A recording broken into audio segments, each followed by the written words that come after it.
Hey, thanks for joining us on the Scabbard. I don't know what to tell you. My reaction to last night's game kind of goes like this. Excuse me just a second. I've got to go pee and then throw up, and because the information is not pleasing. Absolutely, Governor Justice.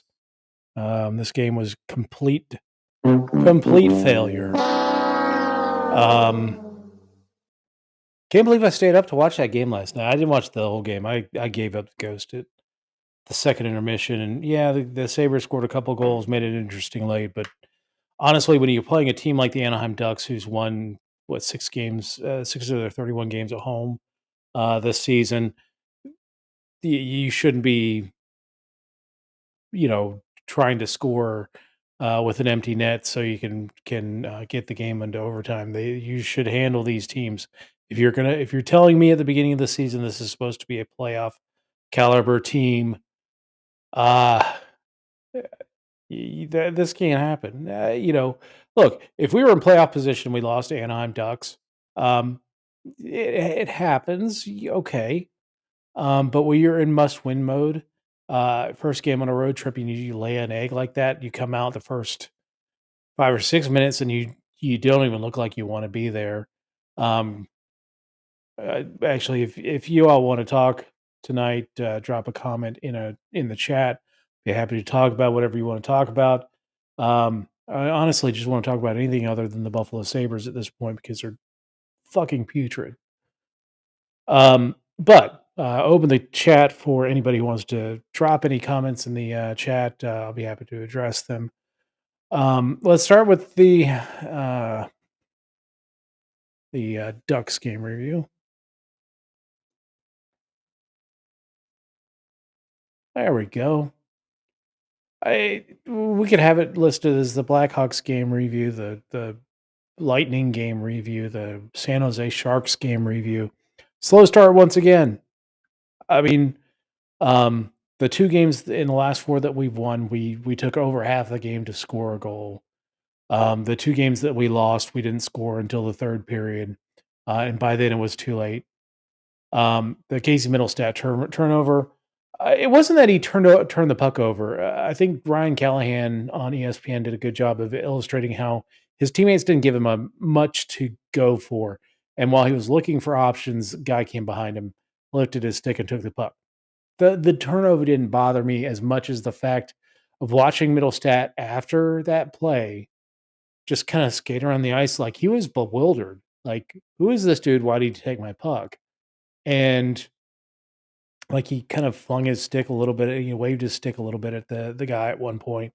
But, yeah, the Sabres got chasing around the zone, and Radko Gudas fired a shot from the blue line, and it was tipped in by Jakob Silfverberg. It's 1-0.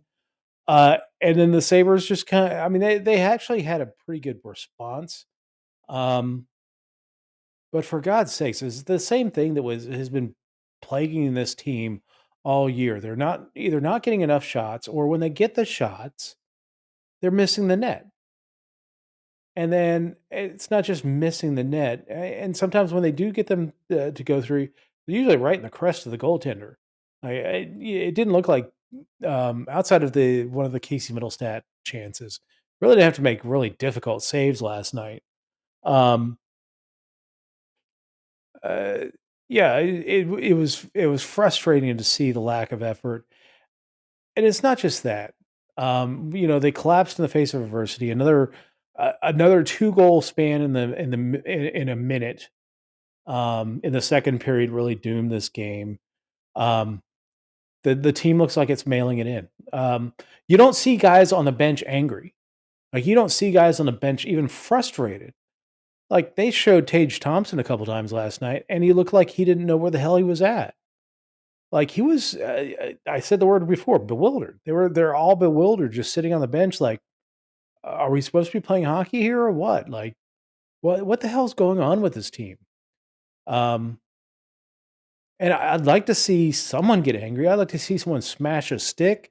I'd like to see Granato just rake these guys over the coal, call a timeout when you give up those 2 goals in less than a minute, as you've done in so many times they did it in the Tampa game, they've done it pretty much every time they've lost this season, they've had a just a meltdown of mental proportions that result in 2 goals being given up in a minute. Yeah, we can go back to the Columbus game where there was just kind of that entire second period was just a complete meltdown. Um, the second period was an absolute embarrassment for this franchise. I would say it was probably the second worst period of the season, behind the Columbus game, the second period of that game. Um, and then you could probably throw in the New Jersey game. We could have a whole we could have a whole show on what is the most embarrassing moment of the Sabres season so far this year, and there's plenty to choose from. I named three right there. This last game, the Columbus 9-4 debacle, the New Jersey Devils, and looking at where the New Jersey Devils are, and there's another story to deal with New Jersey in a moment, but where the Devils are right now and the way they perform this season, that 7-2 loss is kind of embarrassing. It was kind of embarrassing then. It's even more embarrassing now, just seeing how the Devils have performed this season. Um, but yeah, there's nobody angry on this bench. Like, and you don't hear it in the locker room, you don't hear it in the coach. And I get that was part of the reason why Don Granato is looked up to as far as a young team's development type coach. But Paul Hamilton's right when he says the Sabres aren't going to fire Don Granato. I think everybody in the league is expecting him to get fired. I don't think he gets fired. I think he gets one more season. And the reason why I do is that, let's not forget, they just signed him to an extension. He's got 2 more seasons after this. His extension actually hasn't even kicked in yet. Um, so I think he gets the first year on that extension, or at least a few games into that first year before they fire him. Um, I just don't see them doing it before the extension kicks in, unless they really go into this, into the Ralph Kruger 18 gamer, which is what gave us Don Granato. And Don Granato is a coach that has gotten us. He dug us most of the way out of the hole. And I said the other night to Paul Hamilton, I said, look, sometimes the guy that digs you out of the hole is not the guy that gets you to the top of the mountain. We've seen teams that have changed coaches, coaches that have brought them back from obscurity, change coaches and get immediate results. I don't even think at this point in the season that we'd be able to get that immediate result if we fired Don Granato.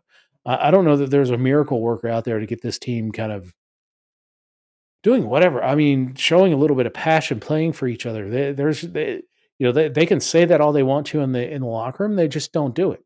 The evidence is what you do on the ice, and that ice is that evidence on the ice is telling us that they don't stick up for each other. They don't play with passion. They are mailing the season in, and it's frustrating to watch because it's 13 years now. Stat of the night, like I said, second period is probably one of the most embarrassing periods of the season. We were outshot 19-6 in a period where we give up 2 quick goals. Connor Clifton just blowing a tire. I've never seen that dude just skating forward and all of a sudden just blowing a tire and looking like he stepped on a banana peel. Quite like that in an NHL game. Led to a 2-on-1. That, of course, they cashed in on that. He gave up 3 goals, but I don't think Ukko-Pekka Luukkonen was that bad. I mean, it could have been like 6 or 7. The way the Sabres were, especially in that second period, just disappeared. So yeah, 19-6 in shots. I don't think they got a shot. They had like 1 shot the first half of the third period. Finally decided to turn it on in the second half of the third period. Hey, if you played like you played in the second half of the third period the entire game, you're winning that game going away. But no, you decided to wait till the last second to try and push the Ducks around, and yeah, you got a couple of goals, but still, by the time trying to get that third goal, you were dog tired, and they pot the empty net winner. So let's turn the page on that game, as tough as it might be. Game the game is coming. This game comes quick, and it's probably for the best. I wouldn't be surprised if they win this game. Just the way that this season has gone, where they just embarrass themselves and they come back and play a decent game. And this opponent, the LA Kings, is ripe for this. They've got a decent record, 23, 13, and 9. They're only 9 points ahead of Buffalo in the standings. They're fourth in the Pacific Division, but they've ceded a lot of ground lately. They're led by Trevor Moore with goals with 21 goals. Kevin Fiala has 30 assists and 41 points to lead the team. Cam Talbot is the number one, but David Riddick's actually played pretty well in his limited outings with the Los Angeles Kings. But Talbot is the clear cut number one.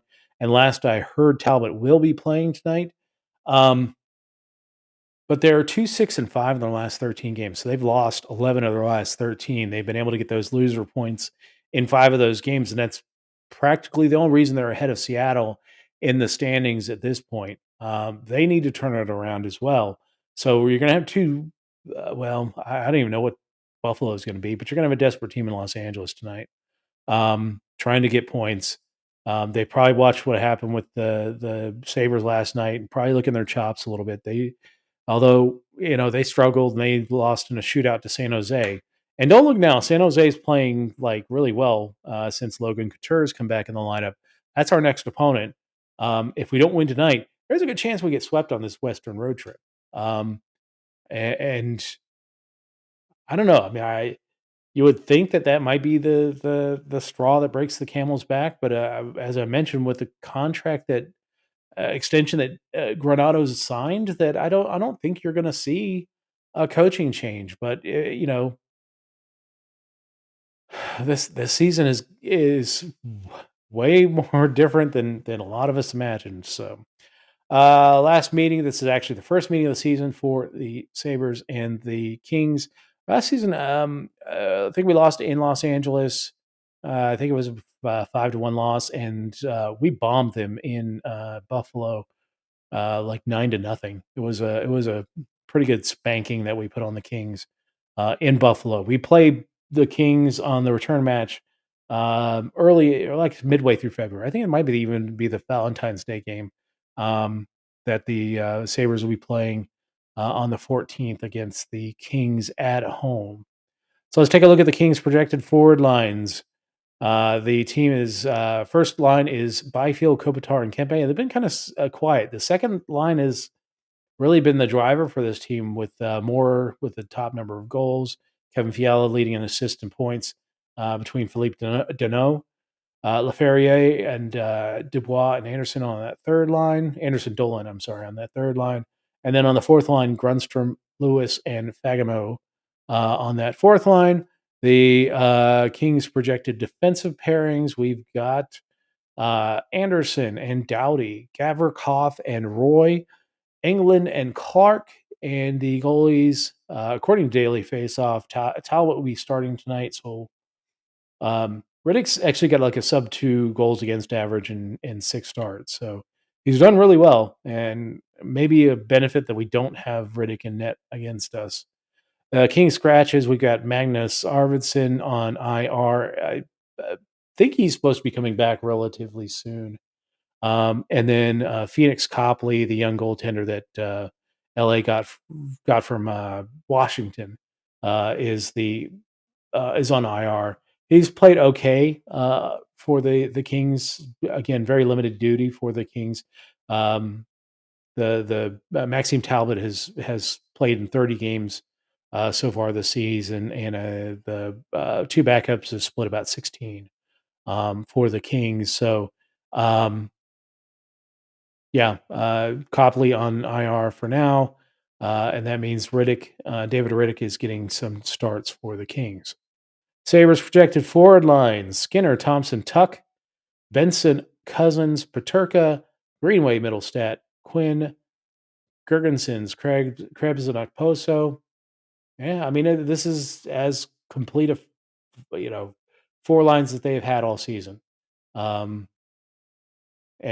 there's no excuse for them to continue to not score.